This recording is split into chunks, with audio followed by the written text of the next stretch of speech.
This is Mitch Mailer from CravingHealthyLife.com, and we're in beautiful Sutton, Quebec here, backyard of my good friend Phil's house, and he's going to show us how to make the ultimate green smoothie. Hey Phil. Good day. How are we doing? Let's follow him to his garden here. See what he's got in store.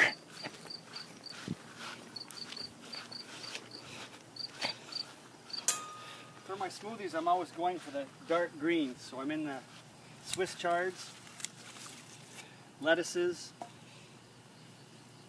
spinach. Got some nice big leaves happening here. I planted something this year. It's a salad variety. We just planted all the seeds and this patch came up. So Wow. It gives us quite a variety, different flavors, different textures, lots of greens, and we just keep clipping away all summer long. So do you ever use mint in your smoothies? I do. I add mint, sometimes some lemon balm for a little bit of flavor. Rather than squeezing fresh lemons, I throw in the lemon balm. Nice. Beet greens. I'm not a big fan of beets themselves, but the dark green leaves are excellent. So I don't really bother much with the beet. The rest of the family can grab hold of that when it's time.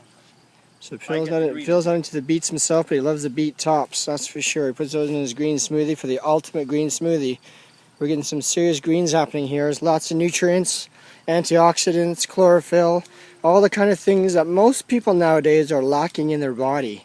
Phil's just packing it in there. He's going to make the ultimate green smoothie, which would make you feel good.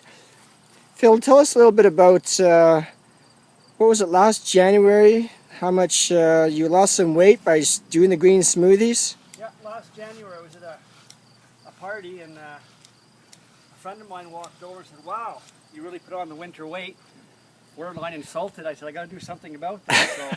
So I did a little research and went into the green smoothie department and came up with these recipes. And within 2 months, I lost 35 pounds altogether. Wow. So and that wasn't.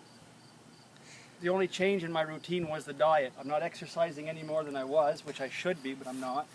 So you didn't have to count calories and No. put point systems in place? No points, no exercise, just changed the routine, changed the diet, eliminated a lot of processed food I had. Right. And these are radishes that have overgrown, but I'm keeping them just for the leaves. Nice.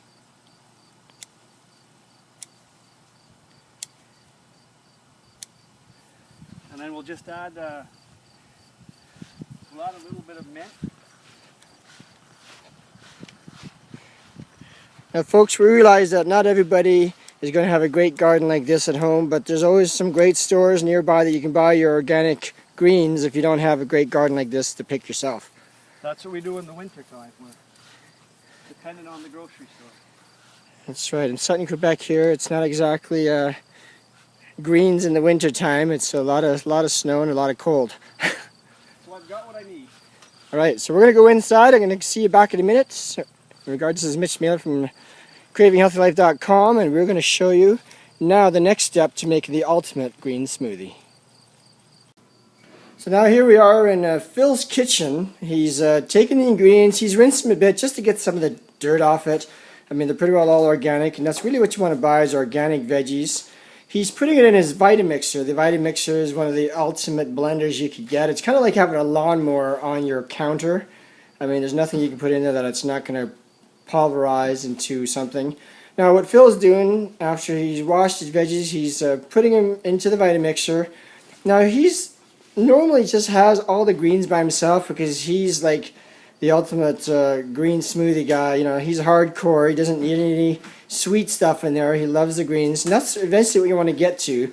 But what he's going to do just for this demonstration, he's going to add a little bit of fruit, because in the beginning when you're not used to eating just greens, it might be a little bit overpowering for you. So what you want to do is you want to add either some bananas, or you want to add some grapes or blueberries, mangoes, whatever you got around that tastes good. Apples and pears are fantastic also, just to enhance that flavor a bit. So he's just going to put in some additional ingredients in here. So today I've added some celery, which is not from my garden. I'm going to add, as Mitch said, maybe a few green grapes just for a little bit of flavor as well. Take a second here, pop them in. I'm also adding alfalfa sprouts. I change from alfalfa to radish sprouts, any kind of sprout really, a bean sprout. It's all good, it's all organic, it's all bio. So have you always had a Vitamixer, or what's the difference between a Vitamixer and maybe a previous blender that you've had? The previous blender just box and blocks and doesn't chop it up fine, doesn't make that nice liquid texture that we like. This is an industrial blender and it just it's the cat's meow, as they say. It grinds everything up very fine, very palatable, smooth texture. So I'm adding some strawberries that we have for a little bit of flavor as well. So you can... And we'll add one banana as well. Okay. And that'll offset the green haylage-like taste. Okay. Which, like you were saying, it can be overpowering for the novice. So you can see the Vitamixer. It's got a dial there that you can adjust the speed. It's got obviously on and off, and then it's got high powered, which just is the ultimate blender. Now Phil's going to add some liquid here. In this particular case, he's going to add some filtered water.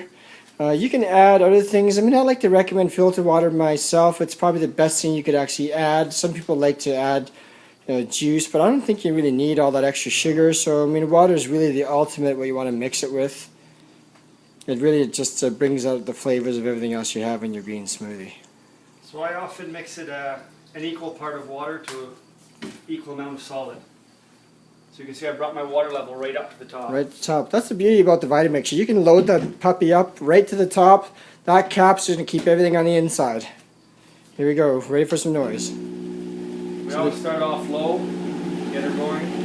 Increase the dial there. You put on high power just to show them. Yep. It doesn't matter what you throw in there. This baby just blends it right up.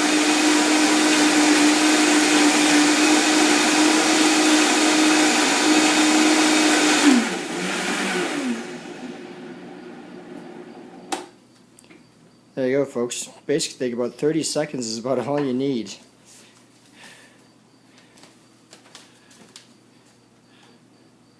Next step is you just pour that green smoothie in there.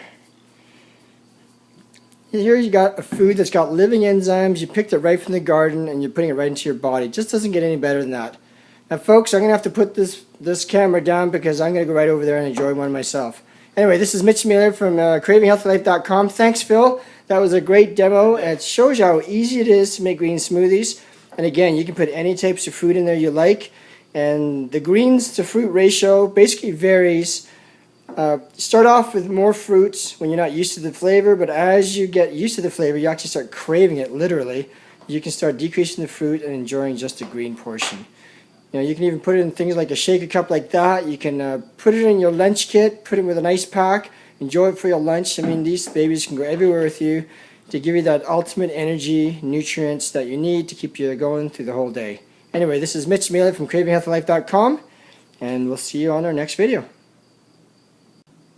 Okay, this is Mitch Miller from cravinghealthylife.com. We're back in Phil's kitchen with the ultimate green smoothie. But what he's going to do today, he's just going to enhance it a little bit with some pure whey protein. You know, Phil does a lot of physical work out there, so he adds the protein just to help his body rebuild and make sure he gets those proteins, those building blocks in the body. This is great if you're using it as a post-workout smoothie to enhance that extra protein which your body's craving after a good workout.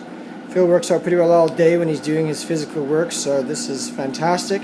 But if you're just the kind of person that goes to the gym once in a while and you need a good smoothie for afterwards, the ultimate green smoothie with a little bit extra protein will be just that much better. Really doesn't make much of a difference. You don't have to mix it up on the high power. Just mix in lightly. That's what the dial is really beneficial for. And again, the ultimate green smoothie with a little bit extra protein, folks. Great for post-workout or any type of physical activity to make sure you're getting those proper building blocks. This is Mitch Miller from cravinghealthylife.com.